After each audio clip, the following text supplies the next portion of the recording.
watching my mom get you guys to sit down that as a school teacher, I should get her to come to my classroom.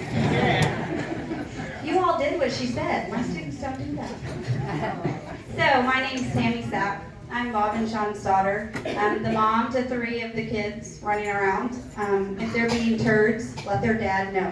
Right there. You're going to meet him in a minute. Pretty one. So, yeah, the pretty one in the uniform. So, I just want to say also, Nina did an amazing job. I just want to tell you that. Just amazing.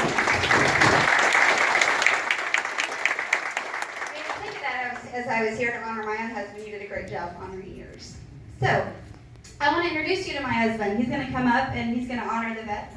And I want to tell you a little bit about him because he does a horrible job telling you the good stuff about him. So, Chad Sapp, we've been married 15 years. We joke, maybe like 8 good ones? 8 good years, maybe 9? So, Chad's done 17 years in the National Guard. 8 of those have been active duty. He's done 2 tours in Iraq. He served, he led 175 combat patrol missions. You veterans get all this, I guess. So he led 175 combat patrol missions overseas. He received his Combat Action Badge for actions against the enemy. And in his second deployment, he also received the Bronze Star for his leadership skills.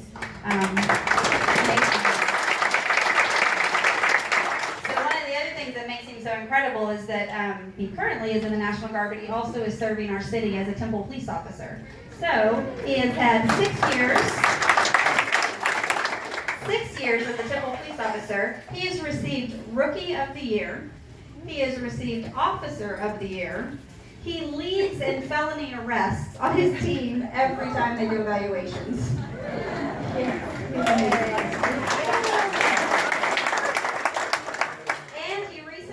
The SWAT team, which means that it is going to get more intense. So, I would like you guys to please give my amazing husband, best father I know, an applause. This is Chad Sapp.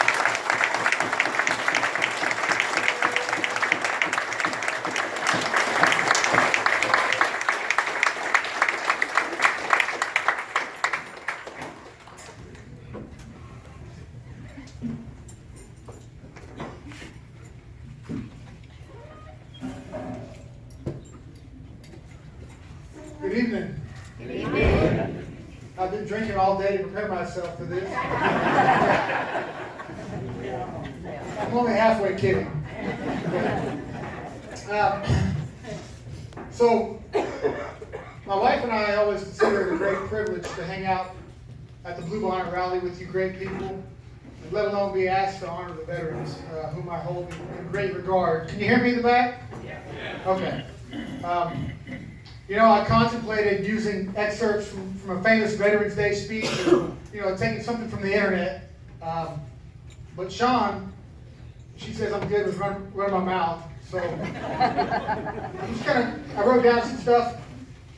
Unfortunately, it was on the back of my child's scrap page on map colors, but it was written from the bottom of my heart. I assure you that, okay? So I wanted to add a little bit of my own flair to it this year. So what is the definition of a veteran? Or what does a veteran mean to you? The word veteran is someone who has a great deal of experience with something or in a job. For purposes here, that means someone who has experience in the military and quite often in war. But that doesn't tell the whole story either, because being a veteran has a greater meaning than just someone who has served in the military. A veteran is someone who had the intestinal fortitude to walk into the recruiter's office and sign their life away to the service of their country. The politics behind America's military actions are debatable. We'd all agree with that. And the reasons why a person joins the military are many. But the common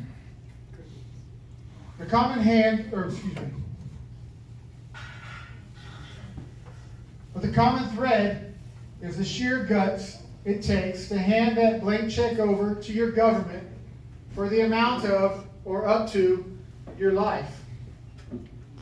What's more is the amount of Americans willing to sign their lives over to their country increases dramatically during wartime. When the risk is the greatest, you'll find that your countrymen standing in a line to sign those papers and take their oath. Think about that. When the odds of getting killed or permanently crippled are the highest, your fellow citizens are more likely to join the military regardless of that risk. Let that sink in. Many veterans will make light of the situation and joke that the most exciting thing you can do with your clothes on is to serve in a combat situation. Others will rightly testify that it's the most terrifying and horrifying thing you can do in any state of dress.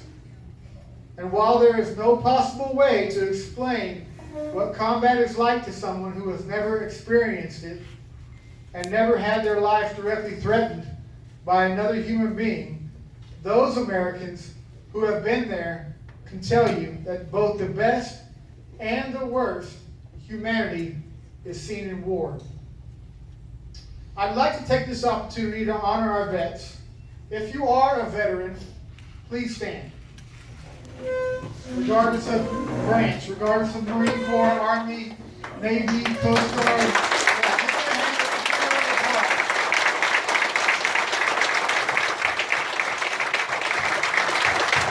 Now remain standing for me. If you are a spouse or a partner of a veteran, please stand.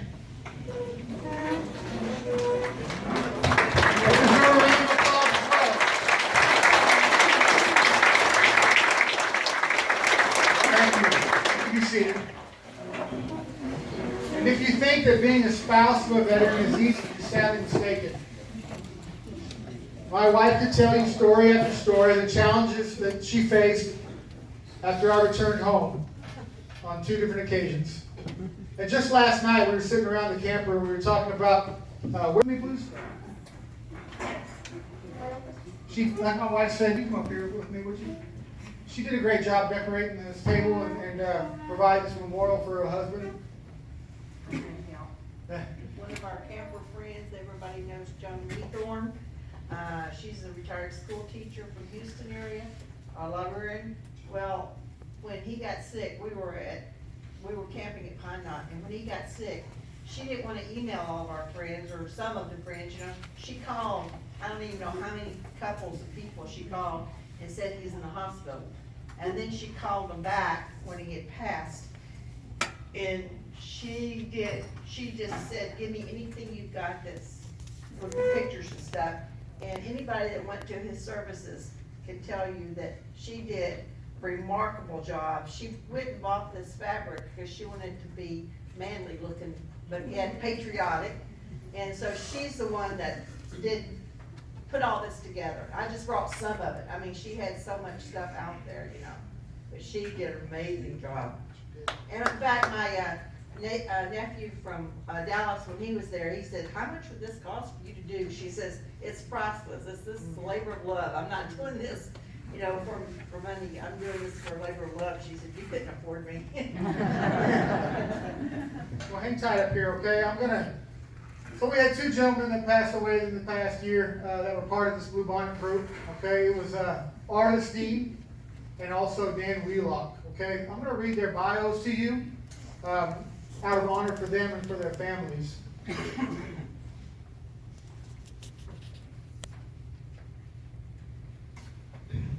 Arlis Daniel Dean, beloved husband of Nina Dean, passed away October 26, 2018. Come over here.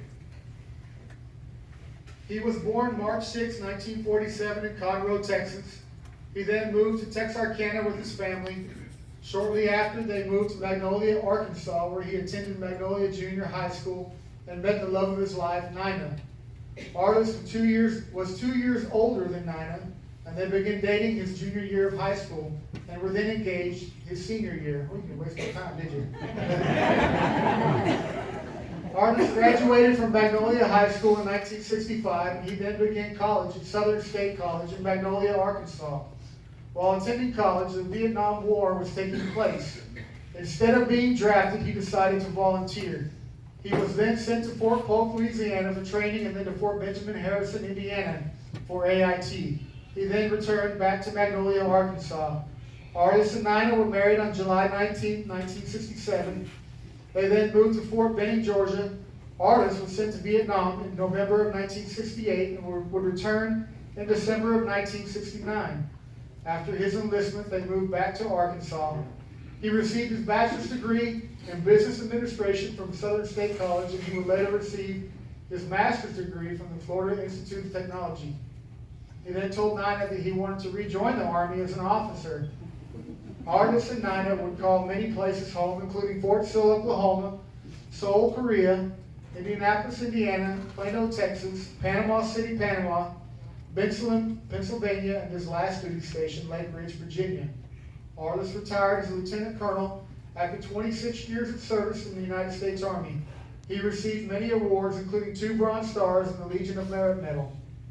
Arlis and Nina then moved to Houston, Texas, where he received a procurement position at RKI. After, Arlis and Nina took their first RV trip in 2006.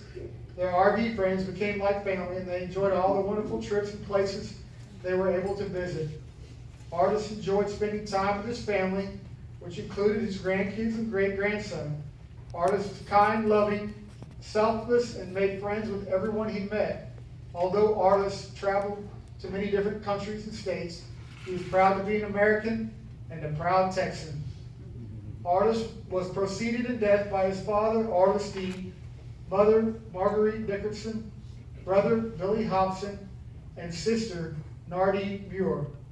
He is survived by his wife of 51 years, Nina Dean, his son Michael, his daughter Stephanie Harper, her husband Robert, his granddaughter Jade Gilbreth, husband Jackson, grandsons Taylor, Jacob, Jason, Jack, and his great-grandson Josiah.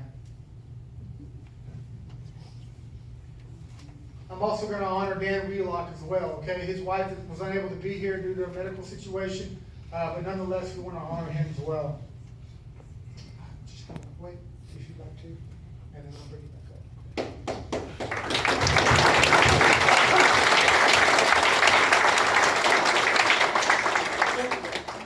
Daan Wheelock, age of 72, of Pearland, Texas, passed away peacefully Thursday, November 8, 2018, with his family by his side. Dan was born in Wichita Falls, Texas, and was a longtime resident of Irving. At the young age of 19, Dan proudly joined the Marines. He fought in the Vietnam War as a combat engineer and demolitions expert. He was honorably discharged as a corporal in 1972. After he served his country, Dan worked and retired as an auto mechanic. He loved the outdoors, riding motorcycles, playing video games, and camping in his adored casita. Dan was preceded in death by his mother, Mary Lee, stepfather, Dude Bryant, his father, Daan Wheelock, and stepmother, Hattie, and his brother, Daan Wheelock. Dan is survived by his wife of 13 years, Karen Wheelock, his son, Nathan, and his wife, Diana, granddaughters, Ashley and Lillian, his half-brother, Larry Wheelock, and his life partner, Roger Stevens.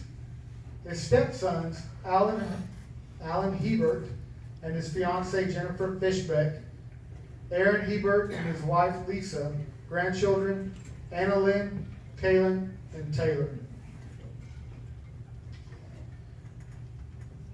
All right, George, be a moment of silence, okay?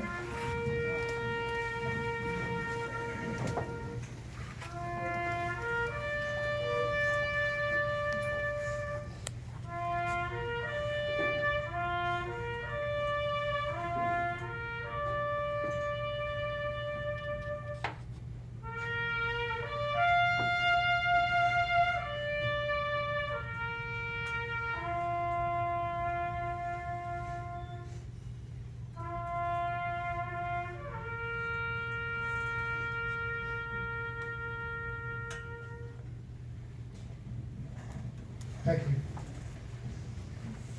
All right, before I finish up, Nina, hey Robert, can you come up here for me?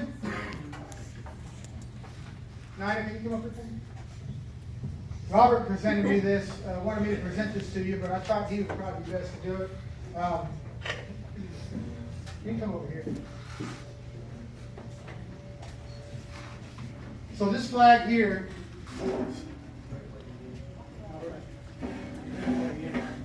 let him make a U-turn here.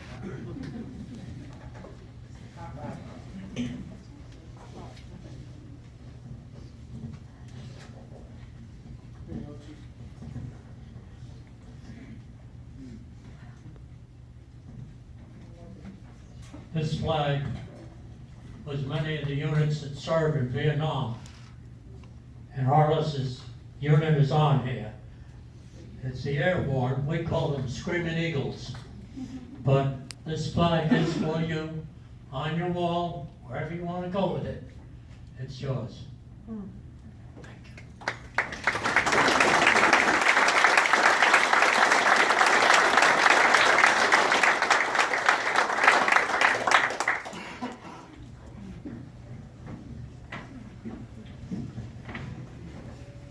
All right, what's going to happen now is I'm going to have all you veterans, if you would stand up and come up front and grab you a flag. It's in honor of Robert, or correction, of Arlis and Dan. Once you grab your flag, how do you want to do that? You want to say? Okay. Okay. Once you grab your flag, obviously you veterans and spouses of veterans also. Y'all will be allowed to eat first, okay? So go to the front of the line, grab your food, all right?